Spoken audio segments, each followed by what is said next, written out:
আসসালামু আলাইকুম। আজকে আপনাদেরকে দেখাবো কিভাবে লিস্ট তৈরি করতে হয়। আমরা ভিজুয়াল স্টুডিও করে আছি, আমরা কিভাবে লিস্ট তৈরি করতে হয় এটা দেখবো, বেশি সময় নষ্ট করব না। লিস্ট তৈরি করার আগে আমাদের যে ট্যাগটি নিতে হবে সেটা হলো ইউএল।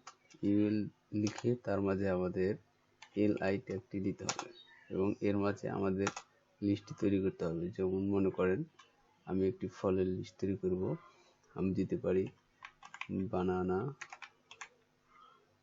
বানানা তারপরে আমাকে এই এলআইটা যে কয়টা নাম দেবো সে কয়টা আমাকে এলআইটা দিতে হবে।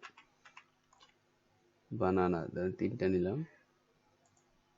আমরা এর আউটপুটটা একটু দেখি।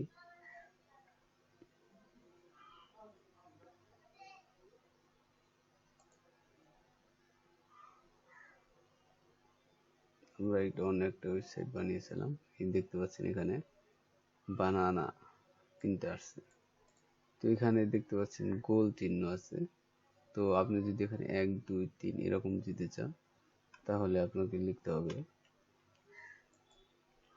ইউএল এর পরিবর্তে আপনাকে লিখতে হবে ওএল। ওএল লিখে তার মাঝে আপনাদেরকে এলআই লিখতে হবে। এলআই লিখে এর মাঝে আপনারা লিখতে পারবেন, লিস্ট তৈরি করতে পারবেন। তো আমি দিলাম বানানা 1টা 2টা 3টা, সেভ করলাম। আমাদের ওয়েবসাইটে যাই, এখানে দেখতে পাচ্ছেন 1 2 3 4 4টা হয়েছে, 4টা চলে আসছে। তো আপনারা এইভাবে লিস্ট তৈরি করতে পারবেন।